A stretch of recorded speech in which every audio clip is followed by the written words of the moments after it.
Welcome to A Kid's Life podcast. I'm Angela Lockwood, and for the last 20 years, I have been working in schools, supporting teachers to build inclusive classrooms. Through A Kid's Life podcast, my goal is to help us adults better understand the complexities of life as a kid. My guests and I share stories, reflections, and simple strategies to support kids of all needs as they walk through life. So whether you're looking for inspiration, direction, guidance, tips, or just a laugh, A Kid's Life podcast is the place for you. Enjoy.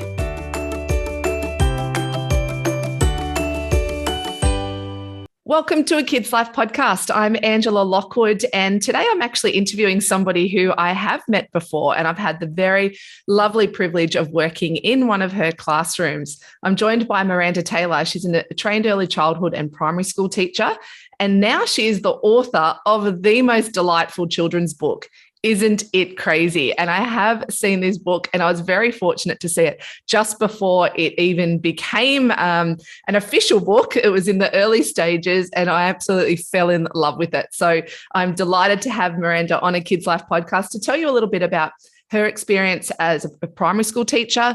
We're going to explore topics around how you can engage kids in reading, but also we're going to talk about how fun this delightful and gorgeous book is. Welcome to A Kid's Life podcast, Miranda. Thank you so much for having me, Angela. It's so strange to hear you introduce me. It makes me sound so important. You are important. And the weird part of it is you're used to seeing me on the floor doing crazy things in your class. And so here we are in the other hats. We always seem to wear so many hats, don't we? We do.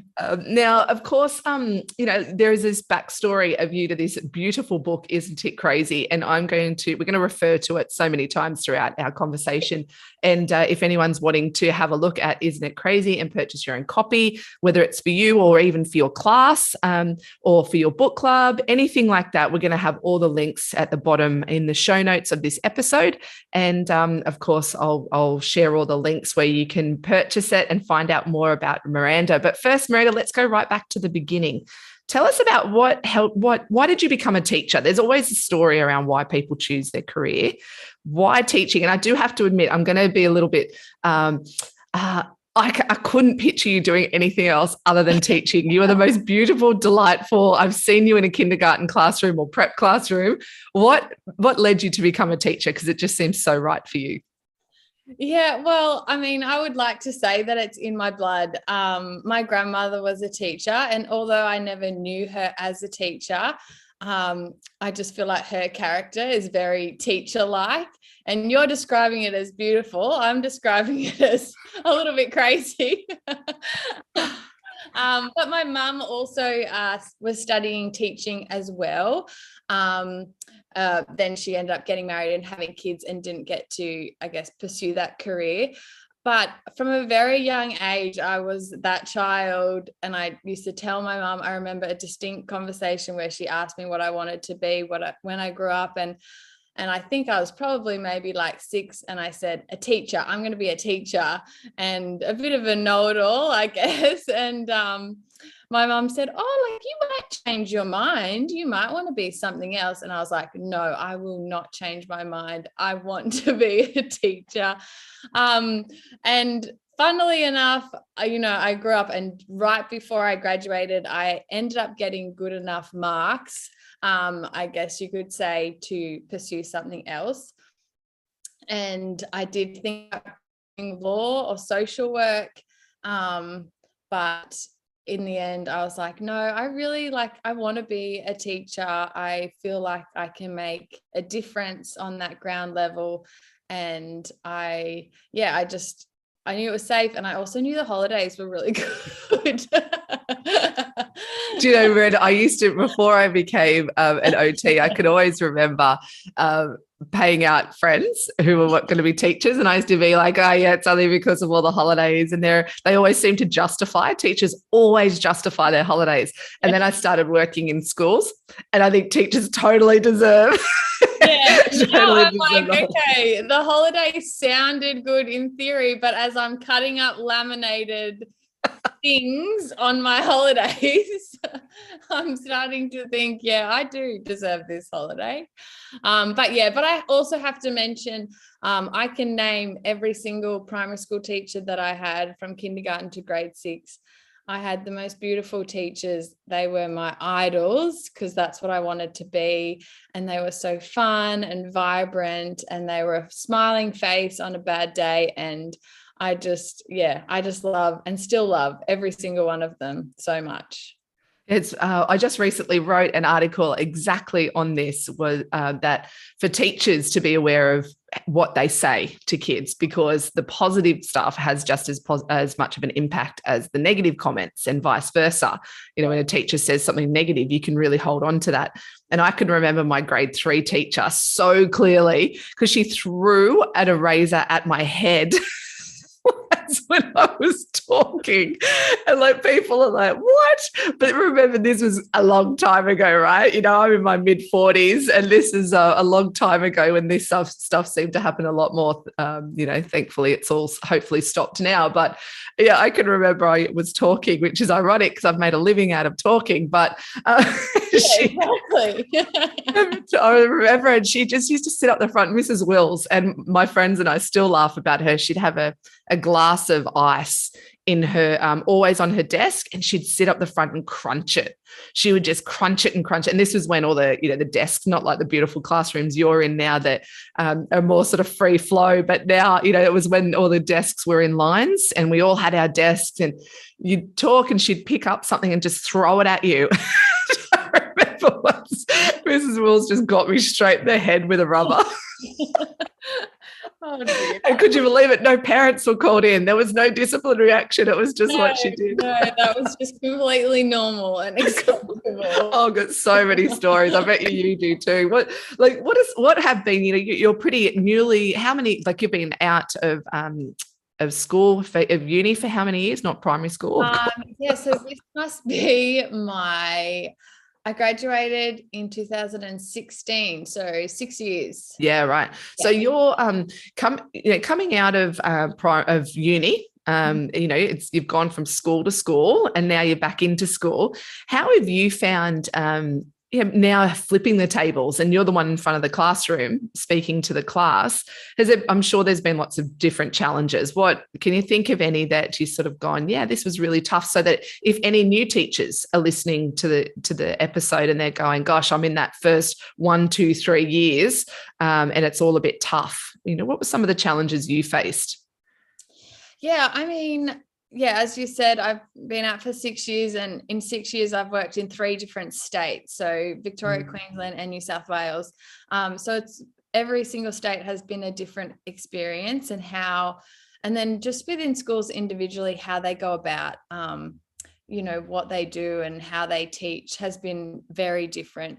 And so it has been a learning curve for me and a challenge. I would say the greatest challenge has just been realizing that children can learn in different ways, and that my way isn't going to be everyone's way. And it's been a bit of a humbling experience to see that, but then to also not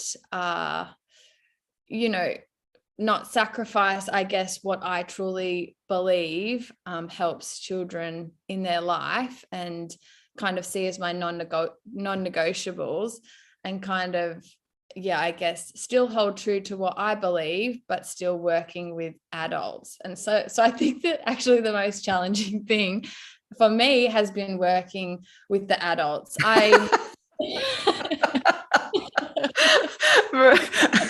Sorry, Miranda, I do, and I know I'm with you. So I think we go into these children's spaces, don't we? Because, you know, I think sometimes we feel more connected to the kids than the adults. Yeah, definitely. And I think that teachers, we do like control a little bit. And so when you're put in a space where you have to, you're not in control of the whole school, you're not in control of the whole, you know, section, the 1, 2, 3s or the 3, 4, 5s or whatever, you know, you have to answer to someone. And if you don't kind of agree, that can be quite challenging. But yeah, as for the kids, I mean, with all the different needs, it can be hard to feel like as one person you can cater to all of those needs and answer to every single parent. But what I've learnt and what I love most about teaching is actually, you know, connecting with the kids individually and the parents. And when you can work with the parents and, you know, have those open conversations. I mean, I still keep in contact with quite a few parents of the kids that I've taught, and I see them as my friends, and that's what I want them to be, so that it does make that relationship and that task of catering to their child a lot easier, if that makes sense. It makes total sense. And of course, the program that I have, my online program, the Holistic and Inclusive Classroom, is definitely focusing on that. And I know that we've had the fortune of being able to work together. And I can remember when a young boy came into a class that we were both sharing, and a very high needs boy, he had a lot of complex needs. And I can remember with you, Miranda, nothing was ever a problem. You know, there was nothing. You were like, of course I can try that. And why wouldn't I try that? So now hearing you speak about your view around what a role of a teacher is in supporting kids with a whole different lot of needs, it just makes sense that your approach matched that. So that was lovely. Yeah, really nice to hear that. But what do you find then? You said some of your non-negotiables. You mentioned what your non-negotiables are. Are you happy to share what some of those are? What are your non-negotiables when you're working with kids? Yeah, of course. I think for me, what I've learned over my 6 years, but probably over my life, is that, you know, life is hard, and, you know, we're going to face all of these challenges throughout our whole life. And sorry, hopefully I don't get too emotional, but I just want children to be happy. I've had my own struggles with mental health, and not that, you know, anyone's to blame, like, definitely not, but I think I just want kids to be happy. And I think that when they're happy at school and when they're happy learning, when they enjoy learning, that's when they're going to learn best. And you know, there were some schools where that really wasn't their, I guess, overarching concept, and it was more results based or something like that. And even though I wanted to do that, I also knew that I could do that in a way that the kids enjoyed. And more important for me, I guess, is at the end of the year that each child feels valued, and they feel respected, and they feel like they have a friend in me that they can come to and they can trust and they can rely on, because there is so many children out there who might not have that. And I wanted to be that person. If I can just give a little example, I guess, of this boy that I taught. He was in grade 3, and first day of grade 3, I just remember him sitting in the corner. He had long hair covering his face, and he wasn't interacting with any of the other kids. And you know, if I could say, like, he looked like he had depression in year 3, but I don't know if he, you know, officially did, or whether he was just withdrawn. But you know, it made me so sad, and I just thought, by the end of this year, like, I want him to be interacting with the other kids, and I want him to be happy and feel like, you know, trusted by me. And I still remember it was the last week of that year, and the kids were all arguing about who was Miss Taylor's favorite student. And he said, no, it's me. Oh. Like, I'm her favorite, like, obviously. And my heart in that moment, like, just like died, because I was like, I love them all, and they were all essentially right. But I was just so happy that he felt that way in particular. Yeah. And that's the thing, isn't it, Miranda, that you as a teacher have so much, and you mentioned the word control before, but it's also a power. And I mean this not in in an aggressive power, but you have such a powerful position where you really can change the path of a child's life. And often it is by just showing them that you care, that you're there for them when they're having those tricky days or when they're having the good days. You're there no matter what. And you're right, so many kids don't have that outside of school. And that's why I love the work that I do with teachers, because the influence that you can have on so many kids is huge every year. You have so many kids come in, and if you can be a positive influence for even just half of them, a couple of them, one of them, that's actually life-changing for these little guys. Yeah. And I think I can't say that I've taken this approach with every single child. That child, but learning about him. I one day found out that his mum was a single mum, and she was going off to work early in the morning. So at 8 years old, he was getting himself dressed, waking himself up, which was a miracle, getting himself dressed, getting him to school with minimal, lunch, because he had to pack it himself. And he was often disengaged. And I could have, been quite frustrated at him, but instead, I think, with anything, once we learn about someone, whether it's a child, whether it's an adult, you can love them like so much more. Yeah, everyone has a backstory, don't they? Everybody, and there's always, and that's the whole point around having schools that aren't just academic focused. And I think this is a really important conversation we need to have more of, that kids are more than their academics, so much more than their academics. And there's such a big holistic picture to kids. And if we can embrace that, then that's when, we can have these really positive impacts for kids. I want to talk to you about this beautiful book. Tell us about the backstory of your story of Isn't It Crazy? Okay, so I actually love the backstory, just because, like we've been talking about, is these kids are so wonderful and amazing. And I just love that I get to work with amazing children. And I've learned from so many of them. And one of them, his name is Nathaniel. And Nathaniel, I was actually just a casual teacher at Nathaniel's school, but he was the most beautiful boy. He still is. I had the chance to go and see him the other day and give hhim his copy of the book. Oh, how special. So special. Like one of my favorite days, I think, that I've had. But he was in grade 1 at the time. And I was on playground duty, and he would often spend time with the teacher for whatever reason. But I loved it, because as a casual teacher, sometimes you can feel a little bit out of place. I mean, I did have reasonably good relationships at that school because I knew most of them. It was in my hometown, but in the staff room, it can be kind of an uncomfortable place.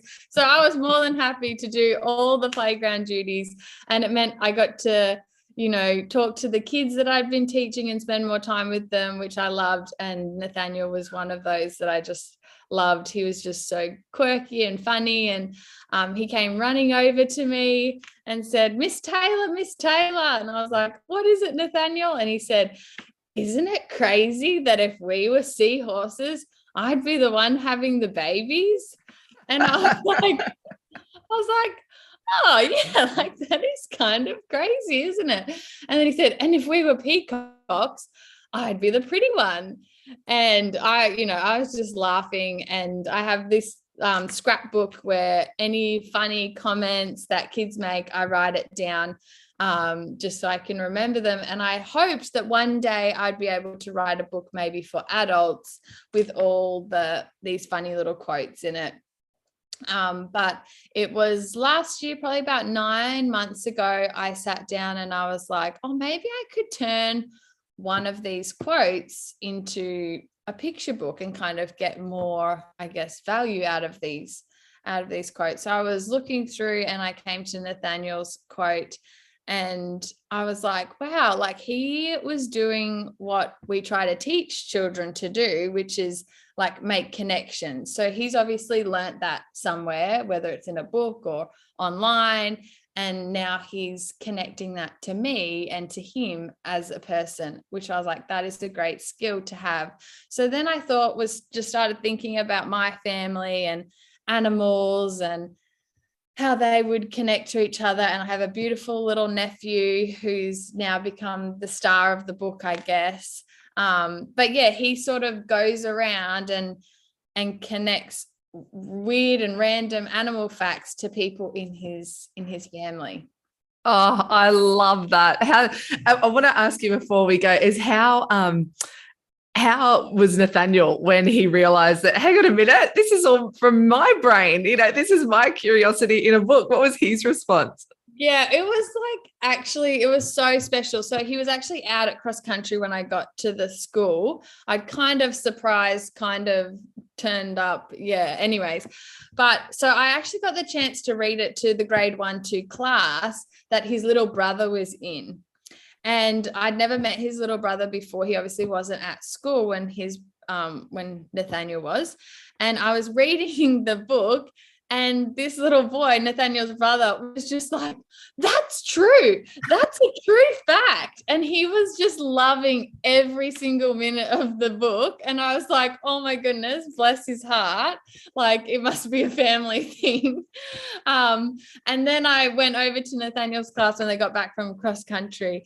And Nathaniel's like, he didn't actually remember me too well. I'd only worked there for 6 months.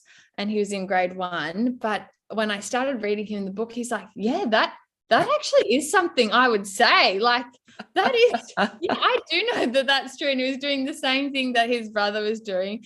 And then at the end, I was just like, because I'm just so grateful for him. Like, obviously that idea has now got me a picture book, which I'm so proud of and love so much. But he was just like, no, thank you so much. And I'm like, no, Nathaniel, like, thank you. And he's like, no, I should be thanking you.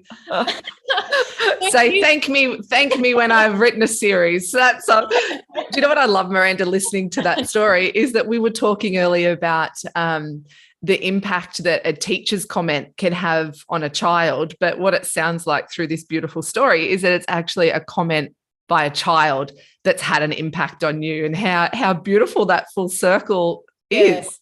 100%. I mean, sometimes they're comments of, are you pregnant?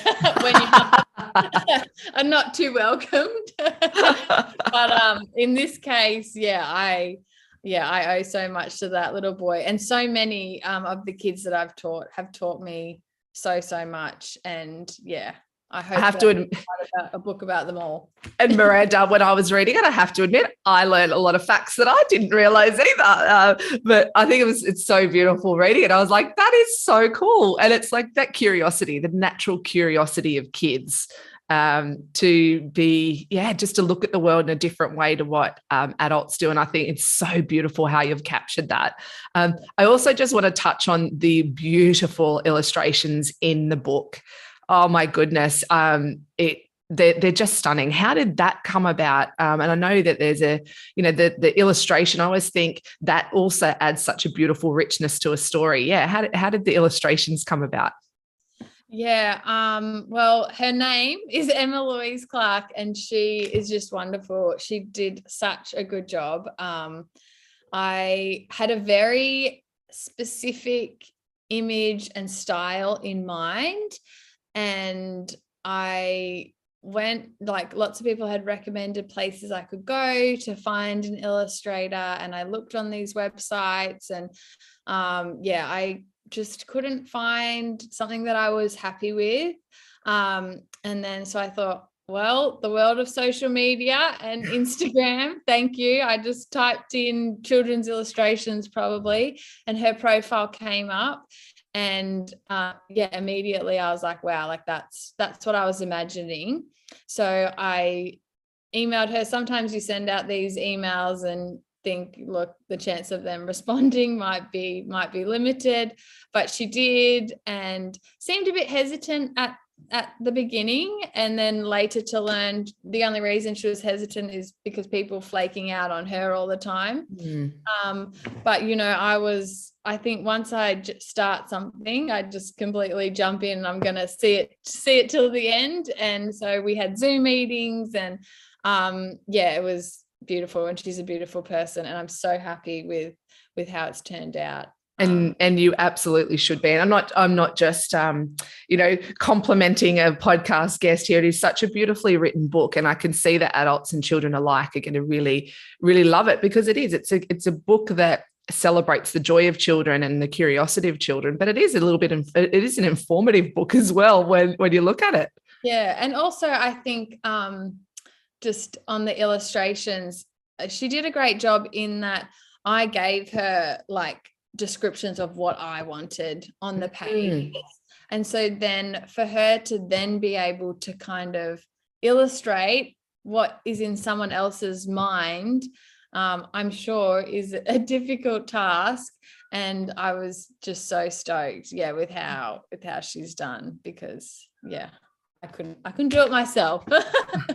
Well, the wonderful thing is too that your vision now has come to life from an idea from just an off conversation with a boy in a playground, has now seen one of your dreams come to life, and it's actually spanned across the globe. So a big congratulations to you. And I think books for kids and adults. I'm such a book. Like, I'm sitting here in my studio now, and I'm just surrounded. I'm looking around, just surrounded by all my books. I could easily be one of those crazy ladies that just sits in a corner, surrounded by books, having cups of tea all the time, reading. But the importance of reading for kids, as a teacher and now as an author. For parents that are listening who might have a reluctant reader as a child, or a child who, they're preferring to go on devices rather than actually sitting and reading a book. There's something beautiful and kinesthetic around reading a book. It's gorgeous. What are your recommendations of how parents can support their kids to love reading? Yeah, I think it's actually ironic, I guess. I actually don't enjoy reading that much myself. I do love picture books, and I would read, endless amounts of them. And I love reading them at school. And then when we get a not so good one, I'm not super stoked with it. But I love that pictures can tell stories, and picture books are probably my favorite, and they're short. But in terms of other reading, I totally relate to the children that don't actually enjoy it. And I think, again, going back to my non-negotiables, for children to want to do something, they have to enjoy it. You can get children who like to succeed in school academically because they're driven by competition or wanting to be the best or whatever. But I think the best motivation for kids is for them to learn anything is to enjoy it.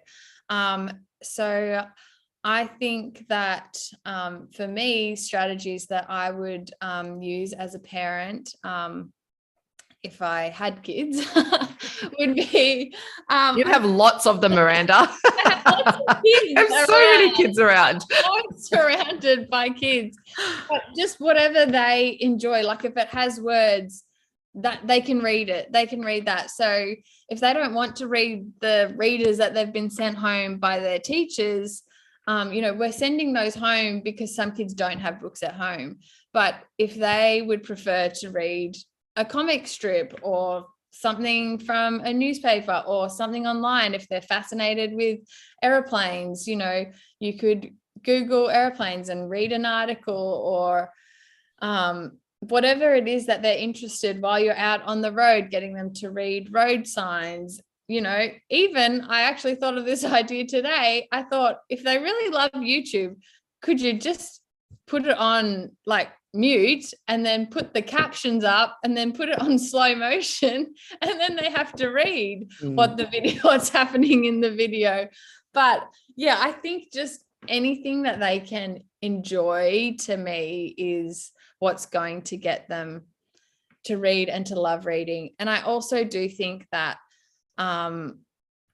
like we've been talking about, adults are very influential. As a parent, as a teacher, as an auntie, as a grandmother, you are so influential in your child's life. So if you're not reading, they probably aren't going to want to read either. If you're, sitting in front of the TV, that's what they're going to want to do. If you're always, and these might not necessarily be bad things, if you're always in the kitchen, they're always going to want to be, they will like cooking. I think, like I said, teaching was in my blood, and maybe it was because, I heard my mum talking about how she wanted to be a teacher.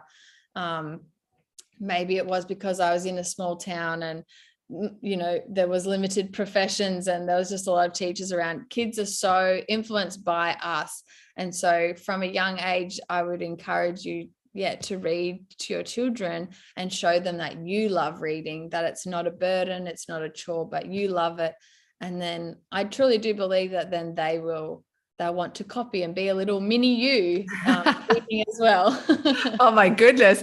Like I have a, teenage kids, and it's so funny. I often have, they absolutely love reading. And I guess because I do, which is exactly the point that you're saying.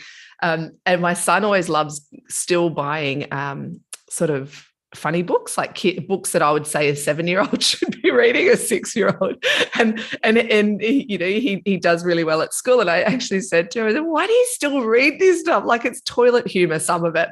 And he goes, "Because I love it, Mum. It's so funny." And I just went, "Okay.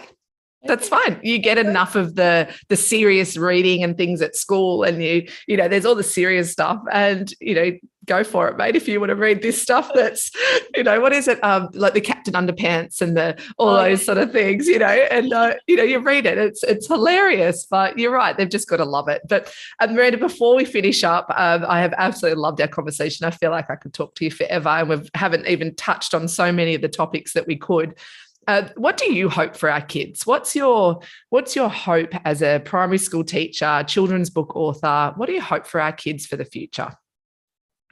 I guess I touched on it earlier, that I really do just hope that they can be happy. I mean, we look around in our world and we've been through some challenging times, and those challenging times aren't going to go away. There's always going to be something personally, or as a whole, as a world, that is difficult, and I want them to be able to be joyful and find joy in what they're doing, and realize that they can do things that are beyond their dreams. I think that sometimes we do have a limited view, and like I said, growing up in a small town, I thought I could be a nurse, a teacher, or a farmer, and I definitely didn't want to be a farmer because it didn't look like that much fun to my dad.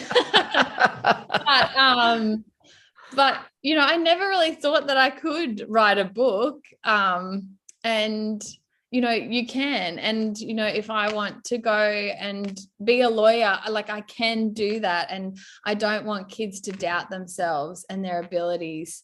I think they are so amazing. And as a teacher, I do have that influence to be able to help them realize what they are capable of and not suppress that, allowing children to be themselves and to be the amazing people that they are, I think, is what I want for them. We've got too many people who tell us that we can't. And we need more people who tell us that we can, and we can, succeed in any way. Oh, and we need more teachers like you, Miranda. I absolutely have loved our conversation, and congratulations on Isn't It Crazy, the beautiful children's storybook, which I loved as an adult, and I'm sure so many kids will. And the links to all the places you can buy Miranda's book will be underneath this episode. But of course, follow you on Instagram at Miranda Jane Books, and she'll post all of the cool places that she is, or the kids that she's hanging out with, and all the fun stories that kids share. But Miranda, thanks so much for your time and joining me today. Thank you so much. And let your son know there's some toilet humor in my book, so maybe it's for him. He is onto it then. Thanks so much for joining me, Miranda. I'm Angela Lockwood, and you've been listening to me chat with Miranda Taylor, early childhood and primary school teacher, and now author of the most delightful children's book, Isn't It Crazy? Thanks for your time today. And remember to always look after our kids, keep their curiosity alive, and always just make them feel happy, safe, and secure. Thank you for listening to A Kid's Life podcast. To stay up to date on all the new episodes, please subscribe on all the places where podcasts are found. If you want to learn more about my teacher and parent programs, please go to angelalockwood.com.au. Until next time, slow down, have fun, and take care of our kids.